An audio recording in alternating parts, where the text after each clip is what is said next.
আপনার জীবনের কত অ্যাঙ্গেলে গিয়ে হাদিসটা ফিট হবে। আপনার 24 ঘন্টা সময়ের মধ্যে আপনি যে 8 ঘন্টা নষ্ট করতেন, এই একটা হাদিসের উপর আমল করলে আপনার 8 ঘন্টা বেঁচে যাবে। যারা এই যে ভ্রমণের নামে একটু আমোদ প্রমোদের জন্য আপনারা যারা ভিজিট করতে যান বিভিন্ন সৈকতে আর বন জঙ্গলে গিয়ে সেলফি উঠান, আপনার মধ্যে দিনদারিত্বের ত্রুটি আছে। এটা আমি মাহমুদ বলে দিলাম আপনাকে। বড় আলেমদের ফতোয়া লাগবে না এই ক্ষেত্রে।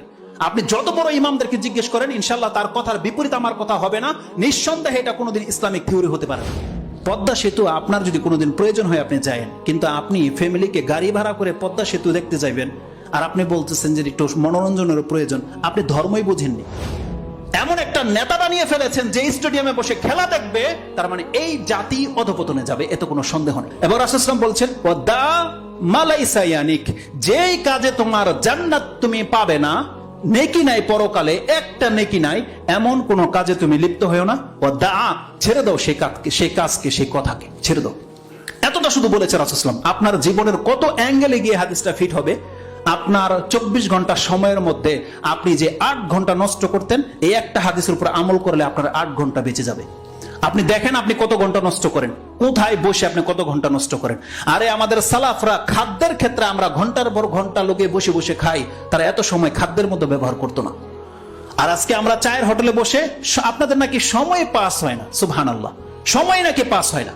আমাদের একজন শিক্ষক জালালউদ্দিন কাসেমি, সম্ভবত ওনার বক্তব্যে শুনেছিলাম, কোন এক ফিল্ড মাঠের মধ্যে তিনি দেখছেন পোলাপান ক্রিকেট খেলছে।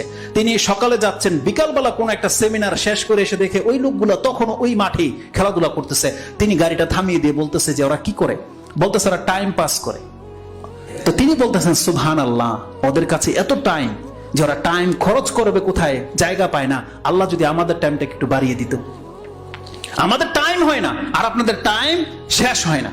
এই জন্য আপনারা গেমস খেলেন, এই জন্য আপনারা টিভি দেখেন, চায়ের হোটেলে বসে থাকেন। আমাদের অনেক ভাইয়ারা আছে পদ্মা সেতু দেখতে যায়। আপনার দ্বারা দিন সেফ নয়। পদ্মা সেতু আপনার যদি কোনোদিন প্রয়োজন হয় আপনি যায়েন, কিন্তু আপনি ফ্যামিলিকে গাড়ি ভাড়া করে পদ্মা সেতু দেখতে যাইবেন আর আপনি বলতেছেন যে একটু মনোরঞ্জনের প্রয়োজন। আপনি ধর্মই বুঝেননি।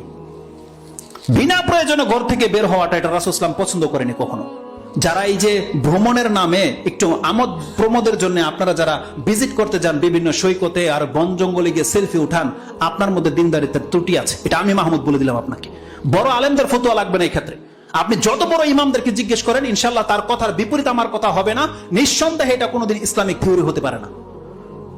আপনি আপনার ঘরে থাকেন, আপনি সেফ থাকবেন। রাসূল সাল্লাল্লাহু আলাইহি ওয়াসাল্লাম বলছেন ফিতনার সময় যেই ব্যক্তি বসে থাকবে সে দাঁড়িয়ে যাওয়া ব্যক্তি থেকে সেফ, যেই ব্যক্তি শুয়ে আছে সে সেফ।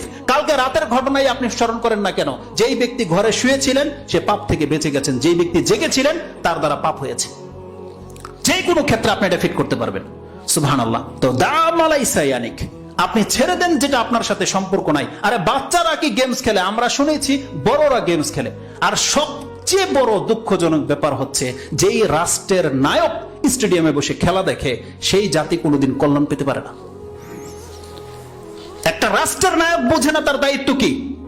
এমন একটা নেতা বানিয়ে ফেলেছেন যে স্টেডিয়ামে বসে খেলা দেখবে, তার মানে এই জাতি অধপতনে যাবে, এত কোনো সন্দেহ নেই। দাম আলাইসা ইয়ানিক, আপনাকে ছাড়তে হবে যেটার সাথে আপনার কোনো সম্পর্ক নাই। আর ওমর রাদিয়াল্লাহু তাআলা নেতৃত্ব পেয়ে তার অবস্থা খারাপ হয়ে গেছিল, বৃদ্ধ হয়ে গেছিল, তিনি টেনশনে। আর সেই নেতৃত্ব পেয়ে আপনি বসে খেলা দেখবেন। সুবহানাল্লাহ, জিনিস তো একটাই, দায়িত্ব তো ওটাই, ওই একই দায়িত্ব। তার মানে যে রক্ষা করলো সে বেঁচে গেল, সে রক্ষা না করলো সে ডুবে গেল। তাকে ছুরি ছাড়া জবাই করে দেওয়া হয়েছে।